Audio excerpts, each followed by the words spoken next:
Voilà. Ok, bon, bah, bonjour. Donc, Bonjour. on va poursuivre cette étude sur le deuxième chapitre du Tanya. Donc, on a vu la semaine dernière, on a essayé d'expliquer les quatre mondes. On profitait de l'occasion parce que justement, dans le chapitre là où on en était, on parlait des quatre mondes. Et donc, on en a profité pour donner une petite, un aperçu de ce que cela pouvait bien signifier. Donc, ils sont, comme on l'a vu, quatre plans de la réalité. Alors, maintenant, on revient à notre problème, au problème qui était le nôtre avant cette digression, si on peut dire, ou cet approfondissement plutôt, c'est pas vraiment une digression, qui était celui de la pluralité de l'âme par rapport à son unicité, puisqu'on est quand même, nous sommes des êtres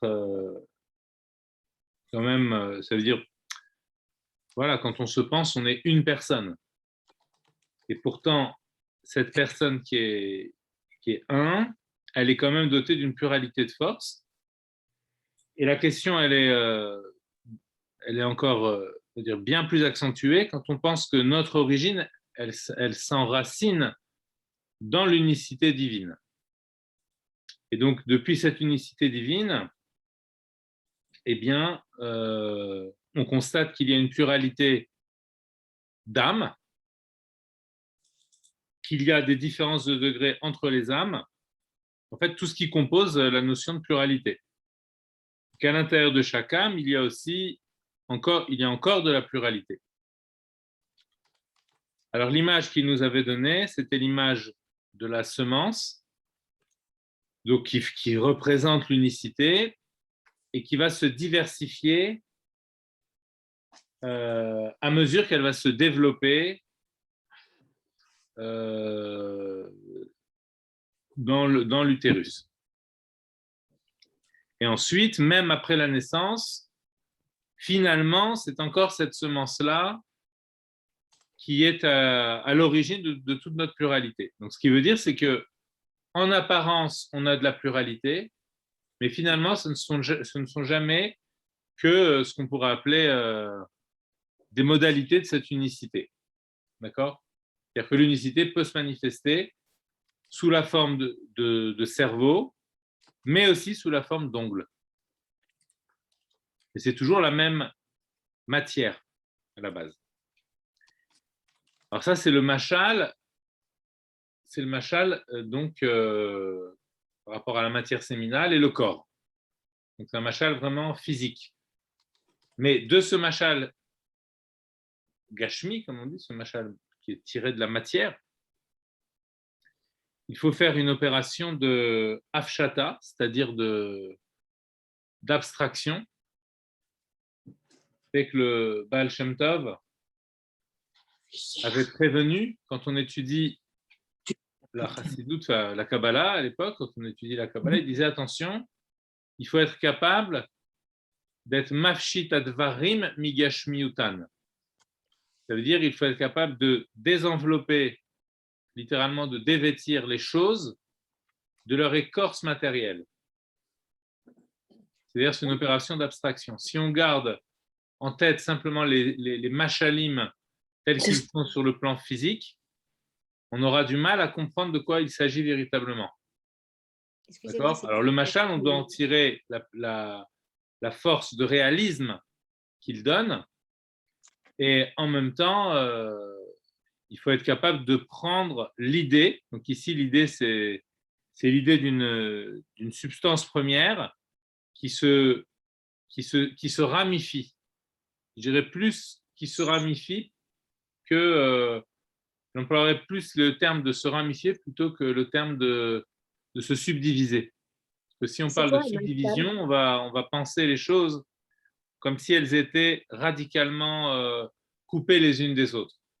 Toute la force de ce mashal, de la semence, c'est de montrer qu'en réalité, on reste toujours attaché à son origine première. C'est notre père, etc., bien sûr. Mais c'est la même chose par rapport aux âmes. Donc l'âme, les âmes ont beau être diversifiées, chaque âme, elle est la manifestation singulière de l'unité avec un grand U. Elle est une manifestation en propre. Donc c'est une dans cette méditation, c'est une prise de conscience que là où je vois ma propre singularité, je dois y voir une articulation, une modalité de la manifestation du 1. Le 1 divin s'exprime au travers de moi. Si je vois les choses comme ça, je me sens plus séparé des autres. Donc la pluralité, ce n'est pas une pluralité dans le sens de la division. Ce sont des ramifications. Excusez-moi, mais c'est quoi le mashal? Le mot mashal, excusez-moi, le mot mashal signifie simplement l'exemple, l'image que l'on prend. D'accord. Autant pour moi, je n'ai pas pensé à le traduire. Voilà. On parle en hébreu, si vous voulez, du mashal, l'exemple, et quand on parle du modèle que le mashal nous évoque, on va parler de la dougma, et quand on parle de la chose sur laquelle le mashal porte, on va parler du nimshal. Donc on a le mashal, la dougma, le nimshal. Donc le nimshal, c'est grammaticalement, le mot nimshal, il est construit sur le mot mashal. D'accord? On entend les trois mêmes lettres de la racine, même shin lamed, sauf que c'est du nif'al, c'est-à-dire c'est une forme de passif, donc c'est-à-dire ce sur quoi porte l'exemple. Comme si en français on disait l'exemplé. Sauf que le terme n'existe pas. La dougma? Le nimshal. La dougma, c'est comme le... Non. Alors la dougma, oui, la dougma, c'est comme un petit peu le modèle, si vous voulez, qu'on tire du mashal. C'est un peu entre le mashal et le nimshal, si vous voulez. De quel modèle, voilà, à quel modèle de pensée cela nous fait penser, enfin, tu vois, à quel modèle conceptuel cela nous fait penser. C'est un peu l'abstraction, la dougma. Des fois, on utilise le terme dougma, des fois le terme nimshal ou mashal. En général, quand on parle de la dougma, c'est vraiment pour montrer ce qu'on a extrait du mashal. Vous voyez? Bon, ici, il n'est pas question de dougma, c'est juste voilà, pour parler de la chose. Bon, alors, reprenons maintenant dans le texte et j'espère que les choses vont pouvoir s'éclaircir. Donc, je suis à la page 12. Juste après les crochets, c'est à peu près 7-8 lignes depuis le bas de la page. 9, voilà. Vekacha mamash. Donc, il en va de même, véritablement, kivyachol, pour ainsi dire. Donc, vous voyez le paradoxe là, véritablement, mamash, et ensuite kivyachol, pour ainsi dire, avec quand même une nuance. Ça veut dire qu'il faut vraiment penser le mashal dans sa réalité, d'accord, dans sa réalité où on voit bien que tout démarre, on dirait aujourd'hui, d'un ADN premier qui se diversifie, d'une cellule souche qui se diversifie. On voit bien. Donc c'est cette mamachout, c'est cette réalité qu'il faut extraire. Et puis ensuite, kivyachol, si l'on peut dire, pour nuancer et pour dire que voilà, il faut aussi penser la chose dans l'abstrait, d'accord? Il ne faut pas garder l'image, faut pas garder que l'image physique. Donc kivyachol, beshoresh kol hanefesh ruach uneshama. Donc quand on va à la racine des 3 degrés d'âme dont on parlait au départ, qui sont ceux dans lesquels, rappelez-vous, on avait expliqué que nefesh, ruach et neshama, c'est les degrés les plus bas. Donc, ils sont ceux dans lesquels on peut voir le plus manifestement la diversité et la pluralité. C'est pour ça qu'on insiste toujours sur nefesh, ruach et neshama. Les deux degrés les plus hauts, c'était chaya et yechida. Là, c'est l'unicité qui est ressentie. D'accord? Donc, Nefesh, pour. Voilà, Madame Bokobza, elle avait fait un tableau. Donc, Nefesh, c'était l'idée un petit peu de le degré le plus bas de l'âme, celui qui est lié vraiment avec le monde, avec l'action. Donc, qui dit action dit réaction. C'est un peu l'idée de ce qu'on appelle le moudba, le naturel chez l'homme. Le naturel, c'est-à-dire ce qui réagit avec le monde, ce qui interagit avec le monde de façon directe. C'est là que l'âme animale a le plus d'emprise, bien entendu. Ensuite, on avait le mourgash. Le mourgash, c'est-à-dire la dimension de ruach, du souffle. Donc là, c'était plutôt ce qui était ressenti. C'était plutôt au niveau des sentiments, des émotions. Et après, on avait Neshama, c'est la partie la plus proche des émotions dans l'intellect, qui va s'appeler après la Bina, donc on verra dans une autre terminologie.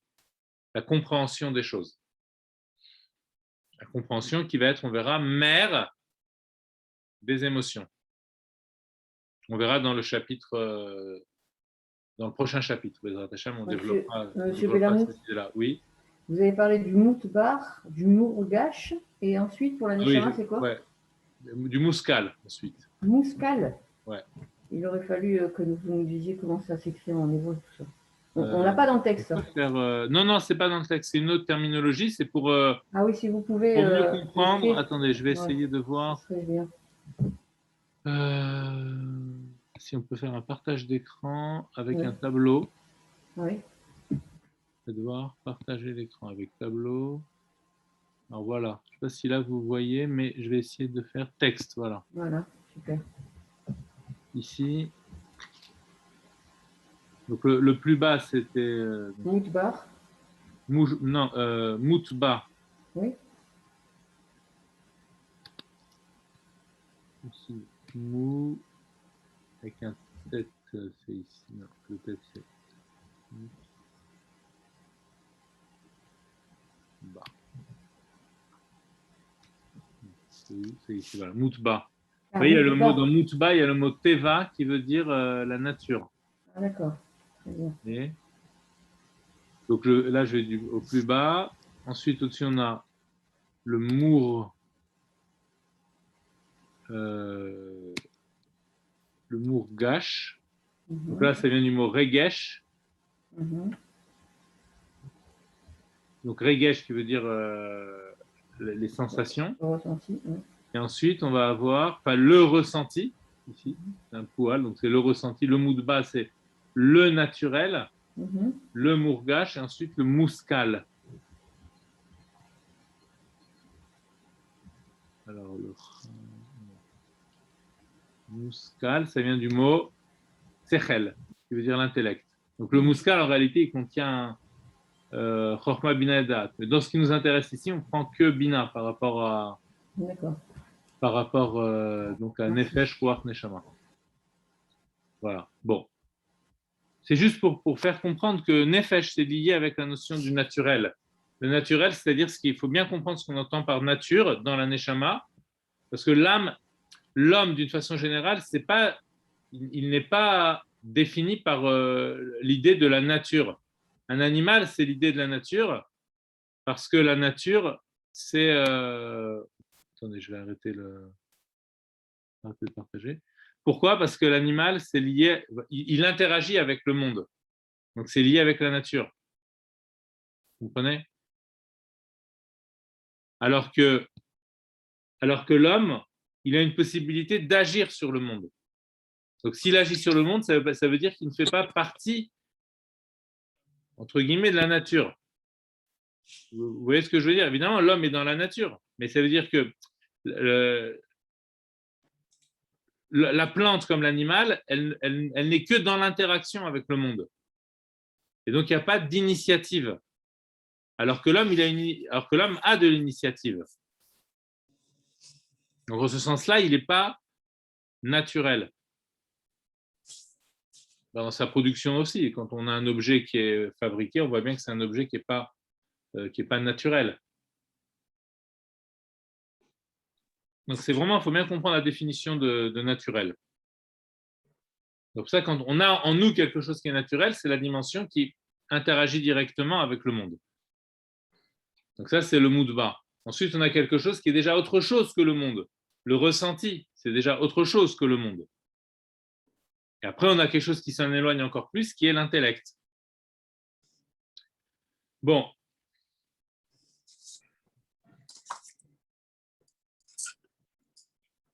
Alors, l'intellect, comment dirais-je, plus on est dans le moudba, plus on est vers le bas, nefesh, ruach, neshama, comme on dit, le moudba, le mourgash, le muskal, plus on est vers le bas, et plus on est dans une dimension d'extériorité.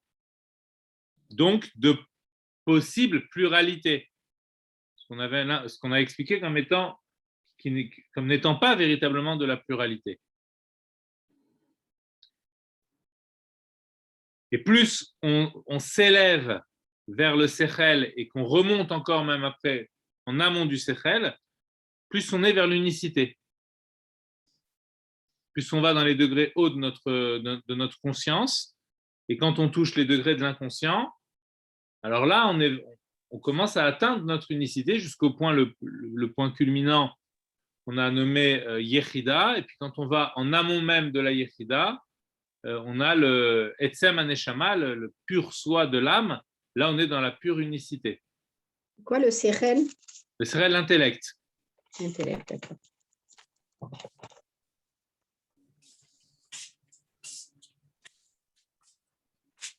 D'ailleurs, on remarque bien que les sentiments sont liés aux autres. Donc, on commence à avoir la notion de l'autre, de la pluralité. Alors que l'intellect, c'est vraiment davantage lié à soi-même. On réfléchit seul. Si quelqu'un nous aide à réfléchir, il va alimenter notre réflexion. Mais le sentiment n'existe pas sans l'autre. Les sentiments, ce qu'on appelle les midot, sont liés avec l'autre.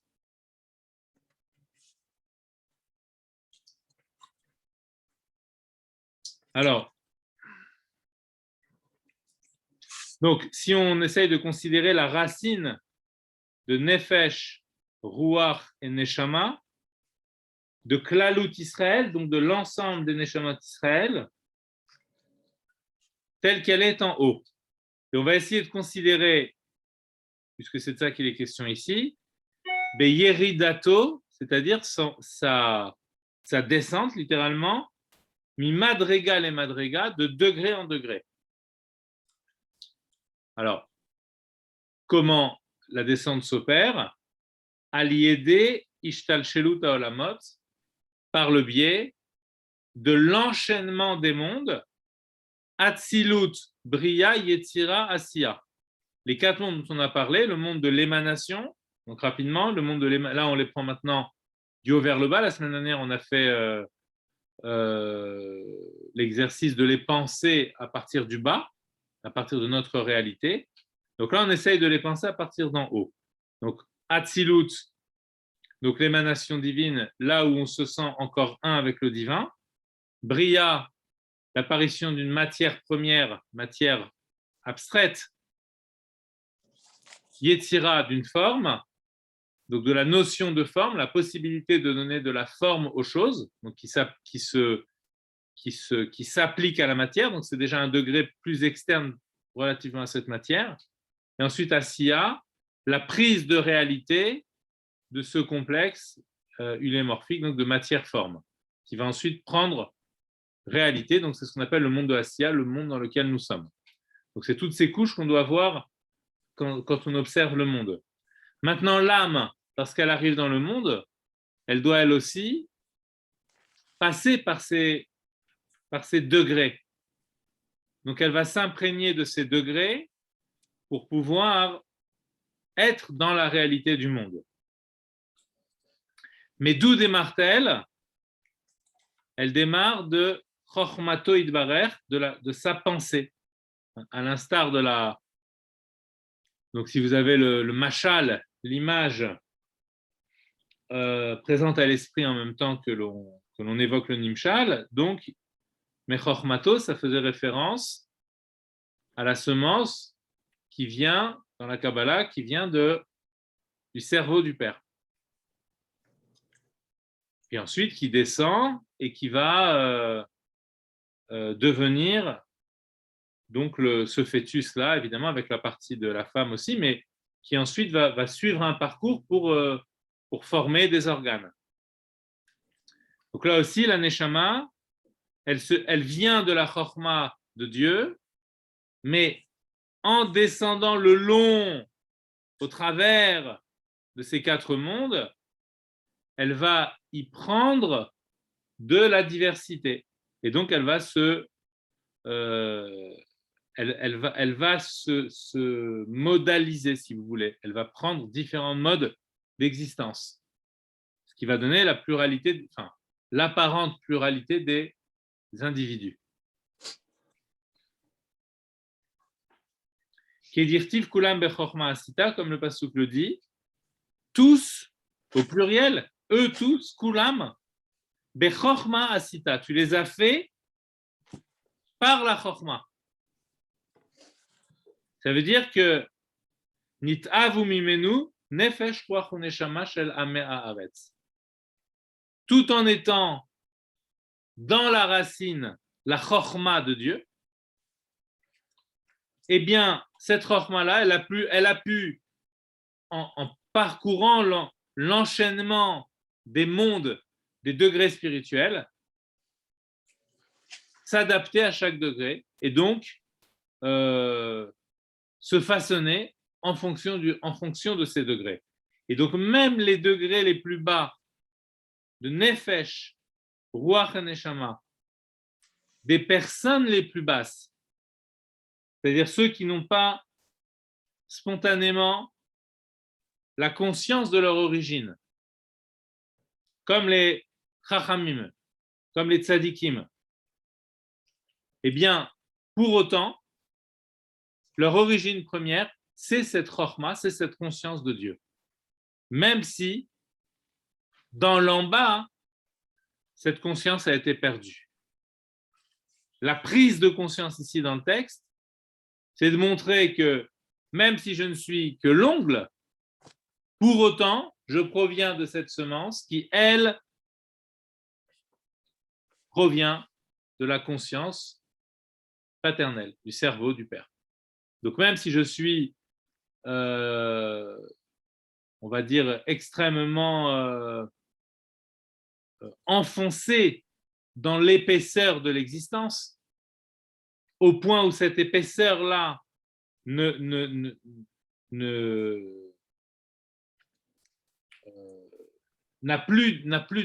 devient opaque à sa propre origine. Pour autant, dans cette opacité même, elle en est une ramification. Une ramification opacifiée, mais une ramification tout de même. Donc, si je prends conscience de cela, c'est comme si j'apportais la clarté dans la ramification, dans la modalité de l'unicité que je suis. Je ne me vois plus comme unifié, d'accord? Mais pour autant, je le suis. Alors, chez les tzadikim, cette conscience, elle est restée. Okay, c'est comme une fois, quelqu'un a demandé au rabbi, je me suis attaché à vous, mais maintenant j'ai envie de me détacher. Alors, c'était marrant comme question. Comme il voulait s'affranchir un petit peu, il considérait le rabbi comme une tutelle. Et alors, le rabbi lui a répondu, comme vous voyez, comme une forme de, voilà, comme un despote, quoi. Il devait le penser comme quelqu'un qui lui impose des choses et il devait plus trouver sa liberté. Et le rabbi lui a répondu, vous voulez vous détacher de moi, mais moi, je n'arriverai pas à me détacher de vous. Donc, vous voyez, l'idée, c'est quand même intéressant. C'est-à-dire que lui, qui serait comme cet ongle-là, donc il se penserait comme quelque chose de complètement extérieur. Alors, il peut dire, j'ai envie de me détacher, parce qu'il ne sent pas à quel point dans son être il est attaché. Mais le rabbi, lui, de son côté, il voit les choses d'une façon complètement inverse. Il voit que, mais moi, je ne peux pas me détacher de toi parce que je sens qu'on vient de la même origine. On ne peut pas être dissocié. C'est une vision fausse que de se penser dissocié. Ve'im kolze. Et malgré toute cette diversification apparente, Odenak Shurot, elle reste encore attachée, ou meyuchadot et unifiée, beyichud nifla, par une unification sublime,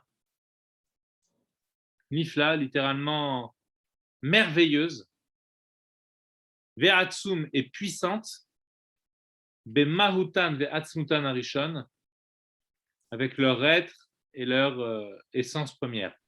Chez Amshachat Chochma Ila, en réalité, il s'agit ici d'une Amshacha, c'est-à-dire d'un étirement, d'un prolongement, donc d'une modalité de la sagesse supérieure, la Chochma Ilaha, qui est Nikad vechayut nefesh ruach uneshama shel ame haaretz, ou min nefesh ruach uneshama shel hatzadikim vachachamim raché bene Israël. Parce que la yénika, le têtement des âmes qui sont donc composées de nefesh, ruach et neshama, ces trois degrés les plus externes des individus qui se voient comme étant eux-mêmes les plus éloignés. Eh bien, en réalité, d'où puissent-ils leur têtement, c'est-à-dire d'où puissent-ils leur chayut, leur énergie vitale, de la chorma, c'est-à-dire de nefesh, ruach et neshama, des tzadikim, des grands tzadikim, des grands maîtres et des grands chefs de leur génération. Pourquoi il fait ce schéma-là? Parce que les degrés même les plus bas puisent dans la chorma de Dieu. Mais la chorma d'Hachem, chez qui elle est le plus clair possible, chez qui elle est le plus transparente possible, chez qui elle est le plus conservée, alors même qu'elles ont parcouru ce cheminement de Hatzilut, Bria et Tzirei Asiya, chez qui elle est le plus conservée? Chez les tzadikim, puisque c'est eux qui ont la conscience de leur origine. Alors, le Hamaharetz, c'est-à-dire l'ignorant, voilà, la personne la plus éloignée, si vous voulez, eh bien, même ces degrés à elle les plus bas, comment dirais-je, c'est quasiment physique ce qu'il explique ici.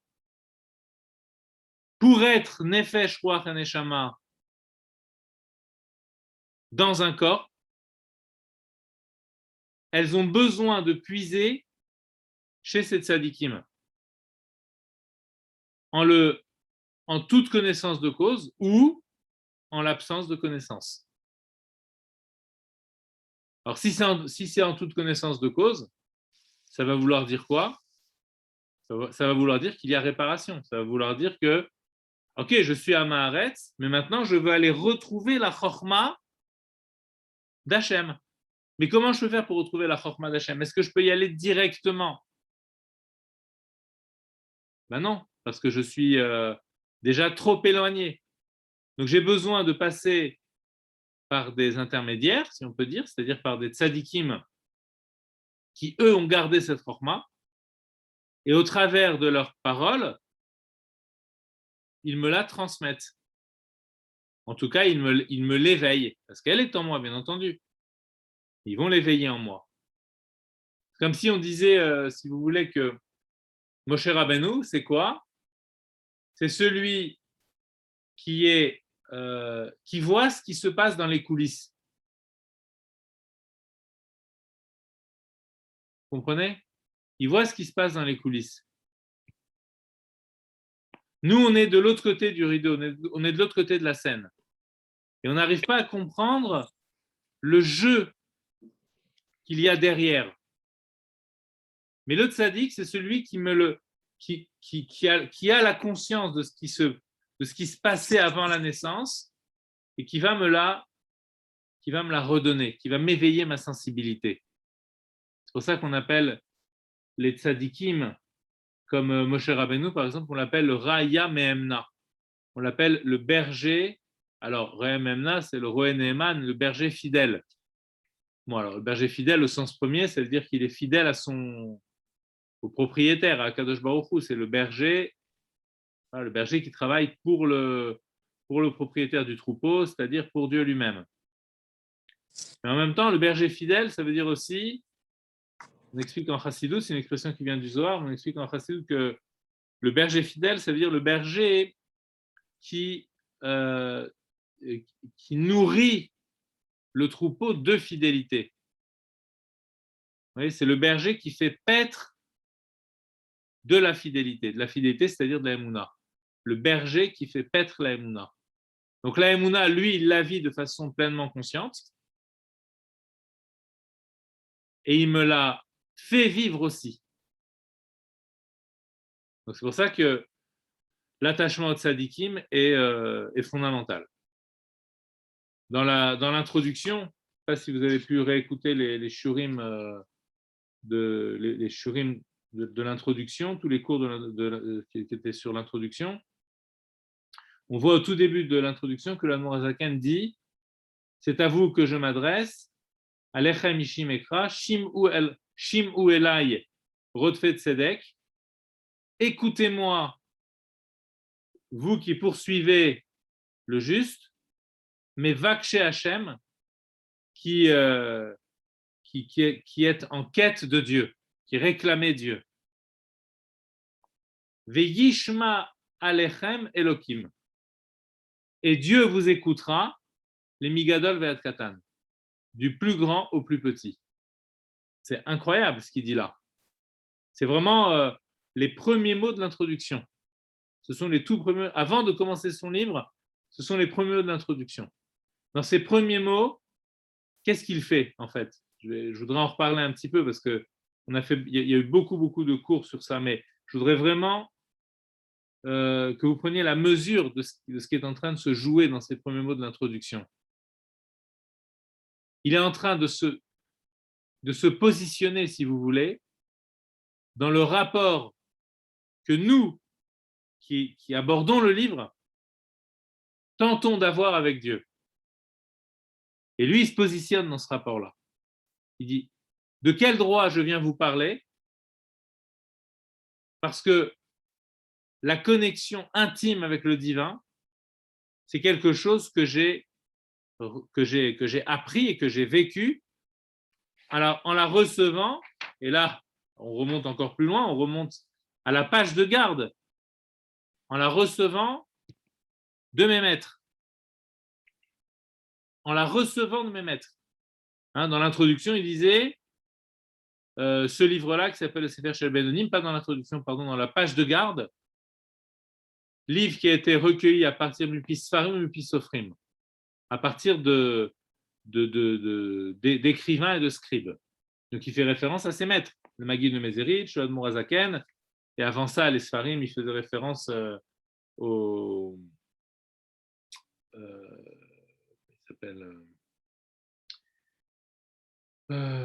Shla HaKadosh et au Arizal, non? Non, c'était pas Arizal, c'était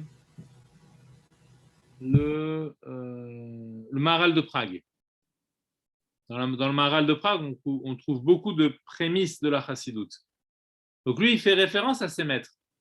Donc la référence à ses maîtres, elle indique quoi? Elle indique que la connexion de son Nefesh Ruach Neshama avec ses propres maîtres, elle a eu lieu. Et après, bien entendu, il a développé, il a été peut-être même plus loin, parce que son âme, elle vient de très haut. Et c'est à ce titre-là qui s'adresse à nous, début de l'introduction. Écoutez-moi, et si vous m'écoutez, Dieu vous écoutera. C'est incroyable cette idée-là. Si vous m'écoutez, Dieu vous écoutera. Ça veut dire qu'il sait que son âme, elle est un petit peu la caisse de résonance de vos âmes, puisque ce que vous cherchez dans votre propre intimité, je le vis déjà dans la mienne. Donc vous pouvez vous voir en moi, et en moi, il se passe quoi? Une relation qui est bien plus forte qu'une notion de relation, parce que relation, c'est deux choses qui sont séparées et qui sont en relation. Là, c'est vraiment une relation intime. C'est un paradoxe dans le terme. Parce que l'intime, ce n'est pas de la relation. L'intime, c'est le soi. La relation, c'est qu'il y a deux choses qui sont séparées. Donc, l'intimité de l'identification au divin, hein, c'est plus fort qu'une relation. Elle se joue en moi, et c'est là que elle se joue en moi. Ça veut dire quoi? Ça veut dire quoi? Dieu m'écoute. Dieu m'écoute, ça veut dire quoi? Ça veut dire qu'il me répond. Ça veut dire qu'il répond à ma quête par la manifestation de ce qu'il est. Donc, si vous voulez ressentir le divin, écoutez ce que j'ai à vous dire. Vivez-le.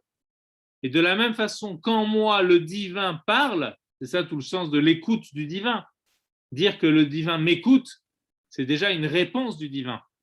Quand quelqu'un est à l'écoute de quelqu'un d'autre, ça veut dire qu'il est déjà en train de lui donner quelque chose de lui-même au travers de cette écoute.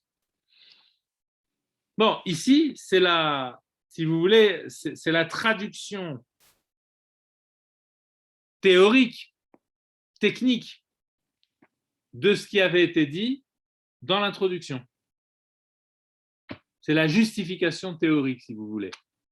Voilà. Pourquoi, si vous m'écoutez, Dieu vous écoutera? Parce que nos nefashot, nos nefesh, ruach et neshama sont tous connectés.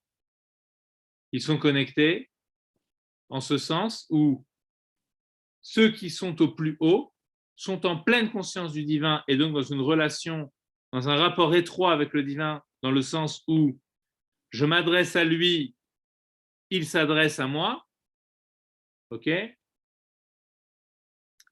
Et donc, moi en tant qu'Admor Hazaken, et donc vous aussi, vous pouvez être à l'écoute de ce que j'ai à vous dire. À ce moment-là, la connexion se fait entre tous les nefesh, ruach et neshama de tous les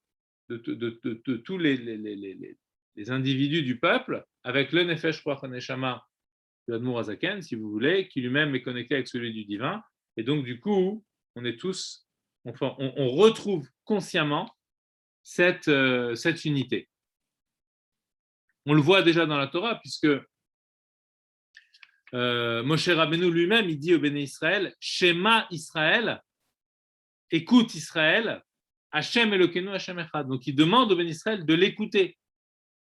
Et qu'est-ce qu'ils doivent entendre? Ils doivent entendre cette unité du divin,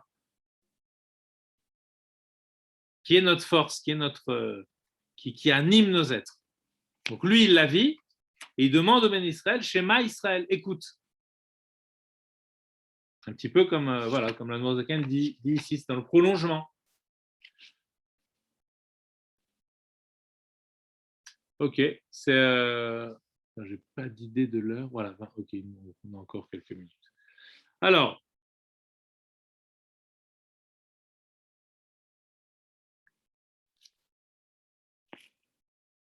on peut continuer maintenant la suite. Donc, la fin de la page 12, et on passe à la page de gauche, Zain. Ou basé Yuvan Mahamar Razal al Pasuk Uldovka Bo. Alors, il y a un Pasuk qui nous dit qu'il faut s'attacher à Dieu. D'accord? Dovka, la racine Dalet Bet Kouf, en hébreu moderne, par exemple, c'est la racine qui va former le mot d'évêque, qui veut dire se coller. Donc, littéralement, il faut coller au divin. D'évêque, ça veut dire la colle, pardon. D'évêque, c'est la colle, en hébreu moderne. Donc, pourquoi? Parce que ça vient de la racine davak, qui veut dire être collé à quelque chose, être vraiment très proche. Donc le pasuk me dit qu'il faut la mitzvah ou le dov kabo, qu'il faut coller au divin. Les chachamim disent, ah mais comment peut-on coller au divin? A priori on est vraiment extrêmement éloigné, donc comment peut-on coller à lui? Réponse des chachamim, shekol adavek betalmidei chachamim ma'ale alav hakatuv keilu nidbak bashchina mamash. Alors, à l'époque des Chachamim, on ne parlait pas encore de Nefesh, Ruach et Neshama. Mais regardez ce qu'ils disent. Toute personne qui colle, qui s'attache, qui colle au Talmidei Chachamim, donc au sage, le verset le considère comme s'étant attaché, comme ayant collé véritablement à la Shrina, c'est-à-dire à la présence, avec un grand P, la présence absolue, la présence du divin. Alors, vous voyez, les Chachamim, quand ils disent, en disant ça, c'est-à-dire pour comprendre ce qu'ils veulent dire, ben, il faut vraiment faire intervenir ces notions-là de Nefesh, Ruach et Neshama. Pourquoi, si je m'attache au Talmidei Chachamim, c'est comme si je m'attachais à la Shrina, qui a lié des Dveka Betalmidei Chachamim, car en m'attachant au sage, Kshurot Nefesh Ruach Neshama Shel Amei Haaretz Umeyuchadot B'Mautan Harishon B'Shorsham Shebechokma Ilaha. Comme l'âme des Talmidei Chachamim, elle est une âme consciente qui procède, qui provient de la Chochma de Dieu en pleine conscience. Alors que moi, tout le problème, c'est que j'ai perdu cette conscience-là. En m'attachant à celui qui est attaché, je m'attache. Donc, en collant au Talmidei Chachamim, les Nefesh, Ruach et Neshama, donc les parties les plus externes de mon âme, vont elles-mêmes être attachées, kshurot, mais yuchadot, unifiées à leur être premier, qui est la Chochma Ilaha, on va traduire Chochma par sagesse pour l'instant, c'est bien plus que ça, à la sagesse suprême, chez Uid Barer, Vechormato Echad, et soulignons à nouveau que lui et sa Chorma ne forment qu'un, puisqu'il est le Mada, il est la connaissance, etc.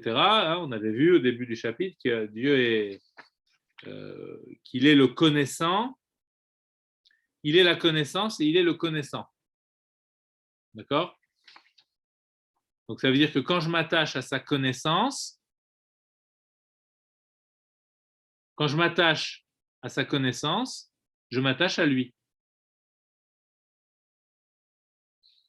C'est un degré, si vous voulez, où la conscience de soi, elle est tellement transparente au soi qu'elle est comme lui. Donc si je m'attache à la conscience de Dieu, dans une certaine mesure, je m'attache à Dieu lui-même. Et la conscience de Dieu, rappelez-vous, c'est la conscience qu'il a de lui-même, puisqu'il connaît tout en se connaissant lui-même, selon le Rambam. C'est par la conscience de soi qu'il a conscience de tout. Donc, ça veut dire que... Pardon, excusez-moi. Mais en passant par les tzadikim. Les tzadikim, c'est ceux qui ont conservé cette conscience-là. Ah, c'est ça, mais parce que la conscience de soi, finalement, comme elle est très rattachée en bas, en fin de compte, c'est qu'en passant par la conscience des tzadikim qu'on accède à cette conscience divine. Vous savez, ouais, exactement. C'est-à-dire qu'en fait, voir quelqu'un d'autre, c'est jamais anodin. Est-ce que vous êtes d'accord avec moi? Voir quelqu'un, n'importe qui, voir quelqu'un, c'est jamais anodin. Ça touche toujours. OK.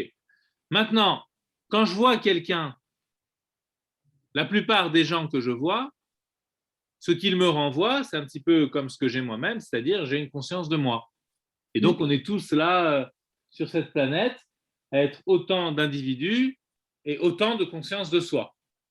Tout à fait. Pardon? Oui, tout à fait. Oui, je suis là. Voilà. Maintenant, quand je vois un tzaddik, je vois quelqu'un d'étrange. C'est-à-dire, je vois quelqu'un que lorsque je l'observe dans sa conscience de lui-même, je me rends compte que sa conscience de lui-même, elle n'est pas comme la mienne. Sa conscience de soi, elle est transparente. C'est-à-dire que en voyant le soi qu'il a, il ne le voit pas. Il voit directement que c'est Dieu qui le fait exister. Je vous renvoie aussi, je ne sais plus dans quel cours on avait parlé de ça, on avait fait un cours sur la faute de l'arbre de la connaissance. Est-ce que vous vous souvenez? Oui. Ça vous dit quelque chose? Oui. On avait dit, c'est quoi la faute de l'arbre de la connaissance? C'est qu'Adam Arishon, le premier homme, en goûtant aux fruits, en fait, il faut se demander dans quel degré de conscience il est Adam Arishon avant la faute. Alors, il est dans le Gan Eden, dans le jardin des plaisirs. Eden, c'est le plaisir. Mais de quel plaisir on parle? Il y a le Etz HaChaim, il y a l'arbre de la vie. Donc, on est en train de parler du plaisir d'être connecté à la source de vie. Donc, c'est une conscience du divin, ce n'est pas une conscience de soi. Donc, avant la faute, il baigne dans la conscience du divin. Elle est où la conscience de soi? Elle est masquée, elle est inapparente, inopérante et inapparente. Elle est comme projetée à l'extérieur dans la figure du Nachash, dans la figure du serpent. D'accord? Elle est comme projetée à l'extérieur. Et par la faute, donc le Nachash qui s'immisce en Chava, si vous voulez, qui lui dit attends, mais regarde, l'arbre, il est beau aussi. Il est connaissance, c'est certes, il est arbre de connaissance, mais il est arbre de connaissance du bien et du mal. Donc, du bien et du mal, ça veut dire de ta dimension de lien avec le divin, certes, mais aussi du mal, c'est-à-dire de lien avec toi. Le soubassement de l'être, c'est-à-dire l'ego, qui soutient l'ensemble. En consommant de ce fruit, il prend conscience de ce qu'il est. Ah, quel est ce moi qui est conscient du divin? Je ne le vois pas. Je voudrais le voir. C'est ça son problème existentiel, Adam Arishon. Nous, notre problème existentiel, c'est qu'on sent qu'il y a quelque chose au-dessus de nous et on est attiré. On a envie de voir ce que c'est. On a envie de comprendre. On est en quête de l'origine. Mais quand on l'a, l'origine, comme au départ, avant la faute, quand on baigne dedans, alors on peut tout à fait comprendre que le problème existentiel, il est inversé. C'est-à-dire que lui, il se demande ce qu'il y a en dessous. Son problème existentiel, c'est quoi l'existence? C'est existentiel. Quelle est cette existence qui porte la conscience de Dieu dans laquelle je baigne? Quelle est-elle, cette conscience-là? Quel est cet être-là? Et donc, il prend conscience de lui-même.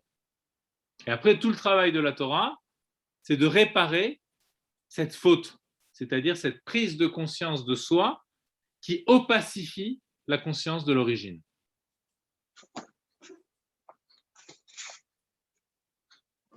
Et les tzadikim, la Torah, elle nous réapprovisionne, j'allais dire, en conscience de l'origine. Parce que dès le début de la Torah, c'est Bereshit bara. Au commencement, Dieu créa. Et ensuite, au moment où on reçoit la Torah, c'est Anochi Hashem Elokecha, je suis Hashem ton Dieu. Donc le vrai je, c'est pas celui de l'ego d'en bas, mais c'est celui qui voit le vrai jeu, c'est le jeu de la source, c'est-à-dire qui est même en amont de la source, si vous voulez. C'est le jeu du divin, l'ego, qui permet à tous les jeux d'exister. Et les tzadikim, justement, ce sont ceux qui, en voyant la Torah, s'éveillent tout de suite à cette conscience, depuis leur tendre enfance. En général, quand on voit quelqu'un qui est tzadik, si on regarde son passé, on se rend compte que depuis le début, il est attiré par ça. Après, il a juste à mettre en forme conceptuellement, etc., pour comprendre de quoi il s'agit. Mais il le vit déjà avant même de pouvoir se l'expliquer. Alors quand nous, on s'attache au tzadikim, on se donne l'opportunité de pouvoir faire ressurgir en nous cette mémoire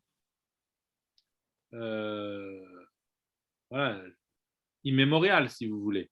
Ouais. D'avant la création. Cette conscience d'avant la création. C'est pour ça que quand on voit le tzaddik, il y a quelque chose qui nous trouble. On dit, c'est qui cet homme? Comment il vit? Comment ça se passe dans sa tête? Comment ça se passe en lui? C'est quoi ses préoccupations? On se rend compte qu'elles sont, si on est un peu sensible, on se rend compte qu'elle est d'un autre ordre. C'est pour ça que les chassidim, si vous voulez, ont toujours eu une attache extrêmement, je veux dire, à la limite de la dévotion, si vous voulez, pour exagérer un petit peu le trait, mais ça veut dire, on voit bien que les chassidim se préparaient des années parfois pour aller voir leur rabbi. Et quand ils le rencontraient, certains chassidim considéraient que c'était le jour de leur nouvelle naissance, que ce jour-là où il a vu pour la première fois son rabbi, c'est le jour où il est né. Et d'après tout ce qu'on vient de dire maintenant, on peut comprendre l'idée. L'idée, c'est qu'aujourd'hui, je nais à ma propre conscience. Mais à quelle conscience? Un nouveau type de conscience, à la conscience du divin. Aujourd'hui, je nais à la conscience du divin, pas à la naissance corporelle.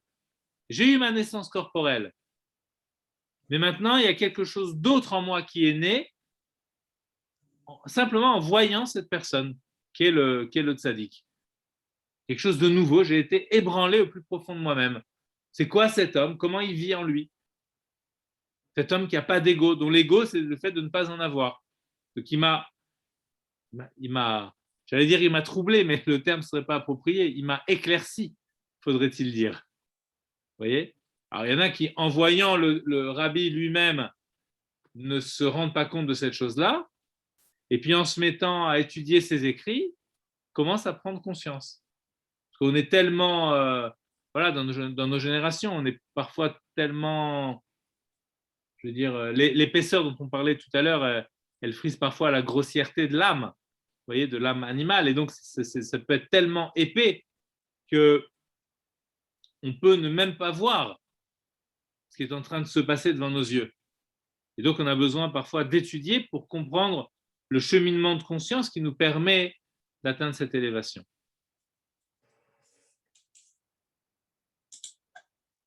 Voilà, je pense qu'on va s'arrêter ici. Donc, on note qu'on est à la page Zayin, vers la fin donc, du deuxième chapitre. On essaiera de Bezrat Hashem la prochaine fois de continuer. Voilà. Merci beaucoup. S'il y a des questions, juste avant de quitter, est-ce qu'il y a... Peut-être sur Pessar Cheni, mais ça demanderait beaucoup trop de temps et je pense que vous êtes pressé. Voilà, c'est vrai que...